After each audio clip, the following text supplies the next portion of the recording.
Hey, Andrew Malcolm here, Mortgage HQ. Now today we're going to talk about 5 massive mortgage mistakes that a lot of people are making, and they're really easy to make.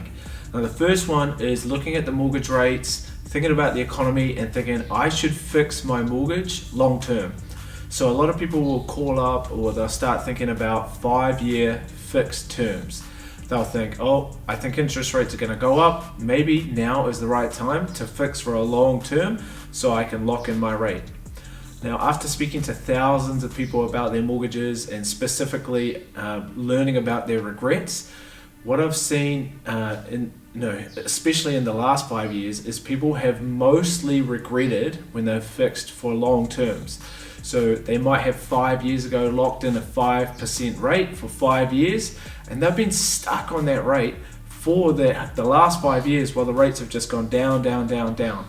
Now, fixing for long term, in terms of the principle of doing that, the safety of it, there's actually nothing wrong with that strategy, except what you probably want to think about is maximizing your options and minimizing your regret. Now, if you fix for long term, say at 3% now, and then next year interest rates are 1.5%, then you're really going to regret that decision, most likely, because you're going to miss out on quite a bit of savings. So maximizing options means even if you're not thinking about selling, if you sell in the next 2 or 3 years, then your break fees are going to be much, much smaller if you don't fix long term. And if you, if there's like a marital split, or if there's a loss of income, or maybe you see the perfect property and you've got to sell one to buy that one, you just want to maximize your options by thinking, if I fix long term, that's going to cost me in the long term if I change my mind. And lots of people change their mind about their investment strategy and their mortgage strategy. So minimizing regret is thinking, all right, I like the 5 year, but maybe I'll just do a little bit on 5 years so I get that benefit, but I'll still do some on 2 year and 3 years so that I can stagger my break fees and give myself opportunities to do lump sums in those times. So generally speaking, fixing long term, that's a big mistake for most people. Now, second massive mortgage mistake I see so much is people carrying bad debt. So bad debt is credit cards, car loans, personal loans, is the gym visa, Q card. You know the types of debts I'm talking about. It's basically any debt that's carrying an interest rate that's much higher than the mortgage rate. So anything 5 or 6% and above.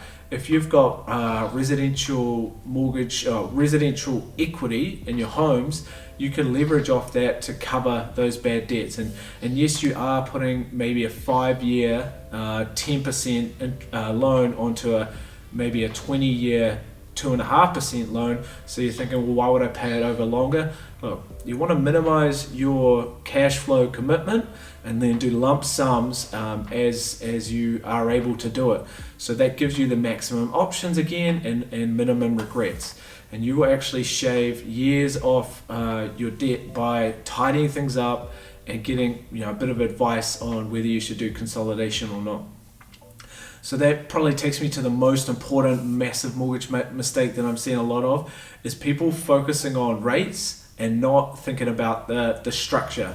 So what people tend to do is think, oh, I need the lowest rate, I need the lowest rate, I need the lowest rate, and that blinds them to the actual poor structure they've got in place for their mortgages. They're not thinking about revolving credits or offset products. They're not thinking about their mortgage term. So maybe their current mortgage term is, say, 17 years, and what they actually need given their life stage and their current goals is maybe a slightly longer term mortgage. They might need to refinance from 17 years to, say, 24-year term. That will help minimize their cash flow burden, their commitment that they're signed up for. They can still pay at the 17-year term by doing extra commitments, but it's a voluntary commitment. It gives them the option. What we really want to do is maximize your options and minimize your regret. And that takes me to when people don't focus on the structure and they focus on the rates, a lot of these people are getting caught up having cross security in their properties, and they get to a point in their life where they need to sell. They want to sell one of their properties to free up some cash, and the bank ends up deciding, that money that you've got as a proceeds of sale, you actually can't keep that, we're going to take it back. So yes, interest rates are important, but it's a massive mistake to make that the number one thing to think about. Rates should come maybe fifth or sixth on the list, and thinking about structure, products, getting advice on how to reach your goals faster.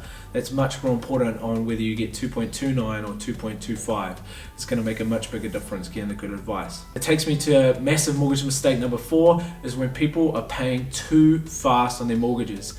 Now that might sound counterintuitive. Why would you want to have debt any longer than you need to?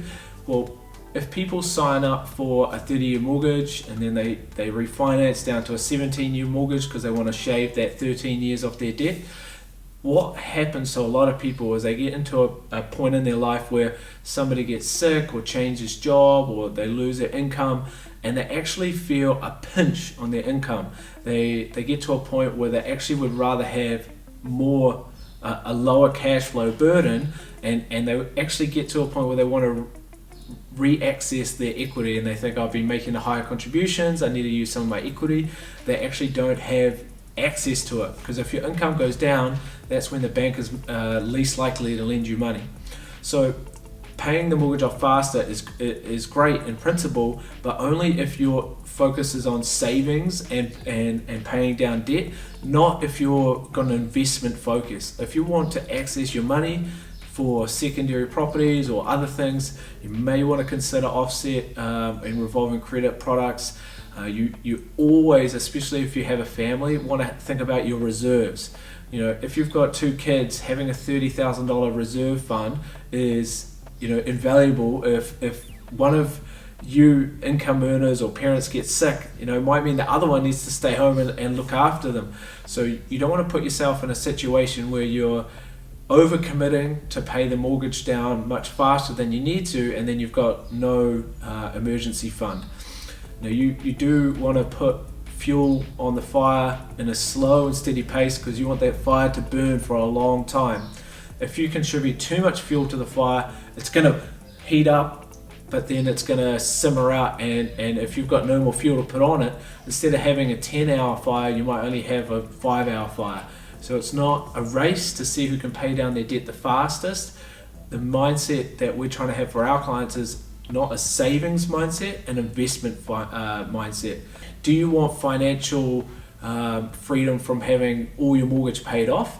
Or do you want the financial independence and security that comes with owning a few properties and carrying that debt long term is just fine as long as the cash flow is positive? Thinking 2 or 3 or even 5 steps ahead, instead of saying I want to pay my mortgage off fast, that's a secondary goal to I want to have financial independence. So just be careful about overcommitting to paying the mortgage too fast. And that takes me to the last massive mortgage mistake I'm seeing a lot of people paying. A lot of people doing is having too much on floating and having too much in savings. So if your mortgage is on a floating rate, it's obviously on a higher interest rate than the low fixed rates we have. So you see some floating rates 3.5%, 4.5%, whereas your fixed rates are at least 1%, if not less than those floating rates. So by having a big chunk of your mortgage on floating, you're missing out on the opportunity of fixing some of that, maximizing your cash flow because of that lower commitment. The floating mortgage that you have, there should be a specific reason why you have that amount on floating. It's not something that you just have on the side. It should be thinking about, how much can I pay down this year? That's what I'll have on floating. And a lot of people think, I'll have 30 grand on floating, I'll pay that down this year. And years go by and they never do that. And it might actually only make sense to have 10 or 15 grand, not the 30 grand on floating. And the same can be said about your savings. If you're not getting the benefit of your savings offsetting your mortgage or in through revolving credit, that again is going to slow down how quickly you can pay down your debts and build up your equity. And again, we're going back to that fourth big mistake is paying too fast. If you're paying too slow, then again, you're going to miss that main goal, which is the financial independence, building up assets. Paying down the debt is a great goal to have, but what we want is financial independence through owning a few different properties or businesses. You can pay the tax man, you can pay the bank, but if you just structure it properly from the beginning, all of that hard work of you managing your money, if you get it right at the start, you're going to get the compounded benefit over the long term. So, a few simple tweaks and suggestions from one of the mortgage advisors. Most mortgage advisors are going to help you with these things. Just understanding how the bank products work and what mindset makes sense based on your goals is going to mean that instead of letting these big mistakes compound, you can get them fixed up. So if you've got any questions about these big mortgage mistakes or any about mortgage structure, put them in the comments below, and don't forget to subscribe.